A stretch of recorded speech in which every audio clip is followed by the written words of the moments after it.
दोस्तों नमस्कार, आदाब, सत श्री अकाल। मैं आपके बीच में सूरज कुमार मौर्य। आज मैं आपके बीच में एक वीडियो लेकर के आ रहा हूं जिस वीडियो का शीर्षक है कामयाब कैसे बनेंगे, अमीर कैसे बनना है, डबल कैसे करना है, अपने बिजनेस में ग्रोथ कैसे करना है, आगे बढ़ कैसे बढ़ना है, कामयाब कैसे बनना है, कैसे बहुत बड़ी कामयाबी के ऊपर आप पहुंच पाएंगे। तो साथियों, मेरा नाम है सूरज कुमार मौर्य, मेरे चैनल का नाम है Suraj Kumar Maurya fire motivational speaker. इसको लाइक, सब्सक्राइब, शेयर जरूर करिएगा, घंटी दबा करके इस चैनल को शेयर करिए, इस चैनल को लाइक करिए, सब्सक्राइब करिए। दोस्तों, आज मैं जो आपसे बातचीत करने वाला हूं, ग्रोथ, कैसे आप कामयाब बनेंगे, कैसे आपका बिजनेस डबल होगा, कैसे आप ग्रोथ करेंगे, कैसे आपके अंदर कॉन्फिडेंस आएगा, कैसे आपके अंदर हिम्मत आएगा, कैसे कामयाबी की भूख आएगी, कैसे कामयाबी का जज्बा आएगा।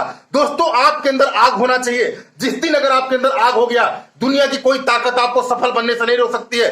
दोस्तों, मैं सूरज कुमार मौर्य, मैं 5 तक पढ़ा लिखा लड़का, मैं रोड पे सब्जी बेच रहा था, लेकिन मेरे को 2017 में डायरेक्ट सेलिंग इंडस्ट्री का व्यापार मिला। ये व्यापार देने वाले मेरे ग्रेट अपलाइन है आदरणीय श्री अंगद प्रसाद मौर्य जी, जिनका मैं कोटि कोटि धन्यवाद करता हूं। मेरे ग्रेट गुरु दरोगा सिंह जी हैं, डी कुमार जी हैं, सुजीत कुमार सिंह जी हैं, जिनके माध्यम से मैं बिजनेस सीख रहा हूं, लगातार ग्रो कर रहा हूं, लगातार आगे बढ़ रहा हूं।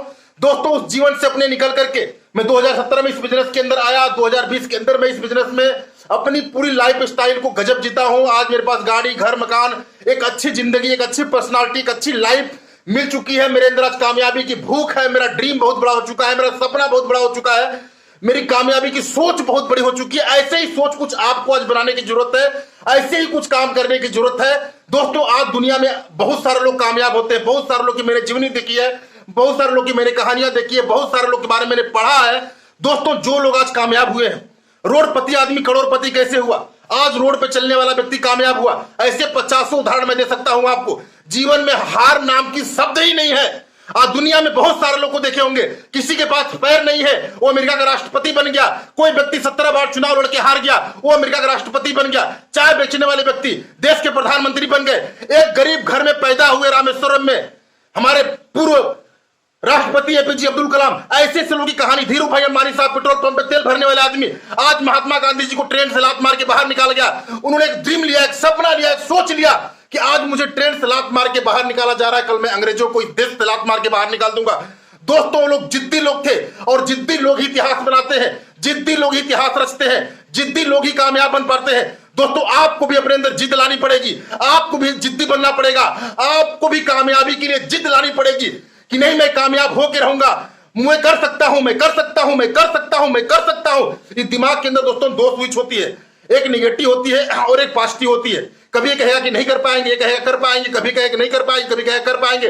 निगेटिव को निकाल बाहर फेंकिए, सिर्फ पॉजिटिव स्विच को ऑन कर दीजिए और लाइफ टाइम के लिए ऑन कर दीजिए। आप जिद्दी बन जाएंगे, आपके अंदर एक जिद हो जाएगा, आपके अंदर जिद हो जाएगा कामयाबी का, आप जीतने के लिए तैयार हो जाएंगे। दोस्तों, ऐसे ही एक इंसान के बारे में मैं आपको आज बताना चाहूंगा कि एक ऐसा इंसान जो प्रेम के पागल थे, प्रेम के दीवाने थे, प्रेम पुजारी है बने, हो आज माउंटेन बन गए हो, उन्होंने इतिहास लिख दिया। मैं बात कर रहा हूं बिहार में गया जिले के एक गांव की बात मैं कर रहा हूं। गहलोर गांव है, गहलोर गांव के एक इंसान थे दशरथ माझी जी, जो कि बहुत ही गरीब घर में पैदा हुए थे, पिछड़ी जात के वो थे। माझी जात में जन्म लिए, बचपन में उनकी शादी हो गई। शादी होने के बाद बहुत पहले की बात है दोस्तों, 1950-60 की बात है, वहां पे लोग गांव में गुलाम बन के काम किया करते थे।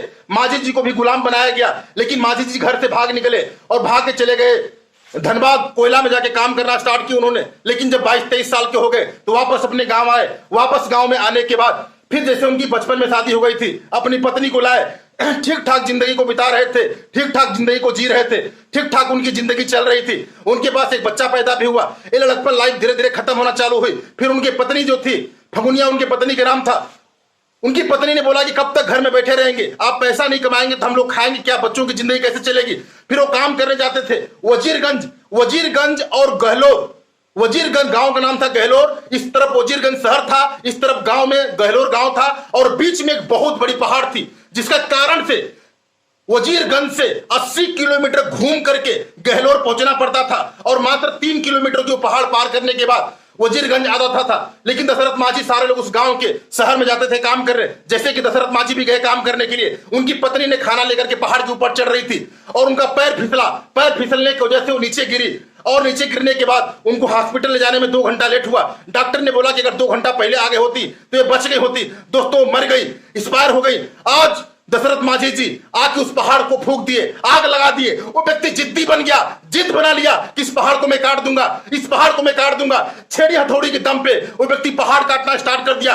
लोगों ने उसको पागल कहा, लोगों ने उसको बेवकूफ बनाया। उनका बोरा बाबा नाम राम दिए, बोले कि लोग एक हनुमान जी थे जो पहाड़ उठा लिए, एक दशरथ बाबा पगला गया है जो पहाड़ काटने चला है, ये हनुमान से भी बढ़ के है। दोस्तों दुनिया में बहुत सारे कमेंट उनके ऊपर आए। वो पहाड़ काटते गए, काटते गए, काटते गए, काटते गए, काटते गए। उनके घर वाले भी साथ छोड़ दीजिए, उनके बच्चे भी साथ छोड़ दीजिए, उनके बाबूजी भी साथ छोड़ दिए। अंतिम उनके पास खाने पीने के लिए कुछ नहीं रह गया। गांव में सूखा पड़ गया, गांव के सारे लोग शहर में भाग गए। दशरथ मांझी फिर भी पहाड़ काट रहे थे। अचानक उनको प्यास लगी, पहाड़ से गांव में नीचे आए, कुआं में हिल गए, उसमें पानी सूख चुका था, उसी में बेहोश होकर गिर गए। लेकिन कुएं की तरी से फिर जिंदा हुए, फिर बाहर निकले, फिर जाके पहाड़ काटना चालू किए। पहाड़ में एक स्रोत मिल गया पानी का, उस स्रोत को पी करके वो जिंदा थे। पत्ता खाते थे जंगल में, पत्ता खा के जिंदा रहा करते थे। फिर पहाड़ काटने का काम चालू किया। एक दिन उनको सर्प काट लेता है, सर्प काट लेता है, छेनी हथौड़ी से अपना अंगूठा ही काट देते हैं, फिर वो जिंदा होते हैं। ऐसा पागलपन, ऐसा प्यार, सोचिए किस इंसान के बारे में।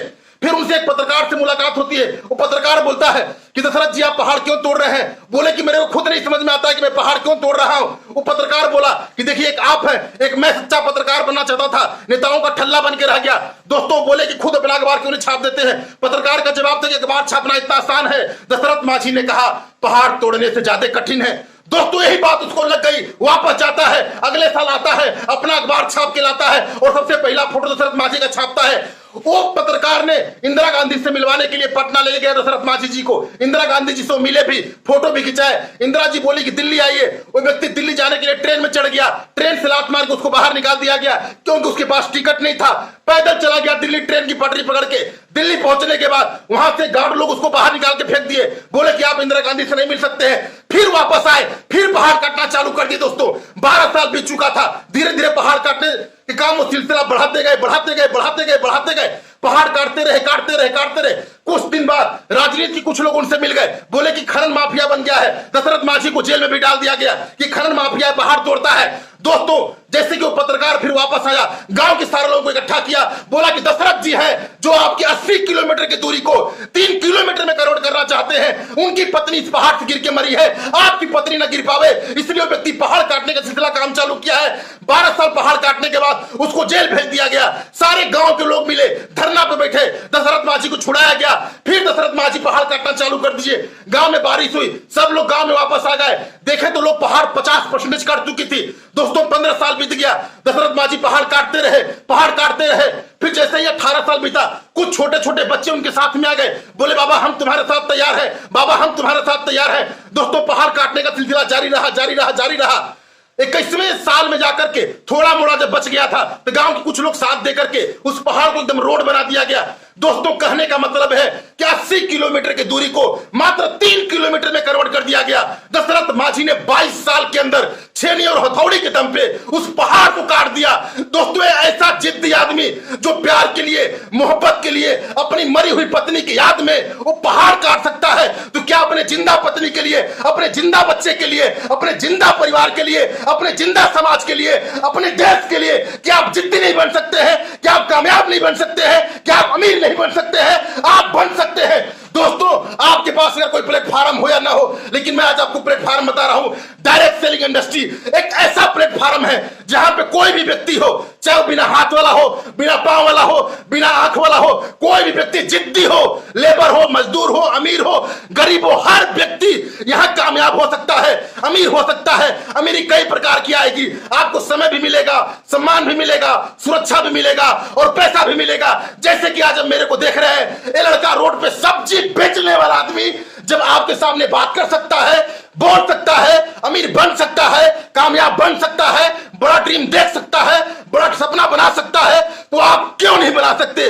आप भी कर सकते हैं, आप भी कामयाब हो सकते हैं। जिद्दी बनी, जिद बना लीजिए अपने अंदर, ठान लीजिए अपने अंदर कि हमको अमीर बनना है, कामयाब बनना है। सफल बनना है अपने परिवार के लिए, अपने बच्चे के लिए, अपने पत्नी के लिए, अपने पिताजी के लिए, अपने मम्मी के लिए, अपने समाज के लिए, अपने देश के लिए। दोस्तों, ठानना बहुत बड़ी चीज है। दिन दिन आप ठान लेंगे, अमीरी आपके पास आ जाएगी।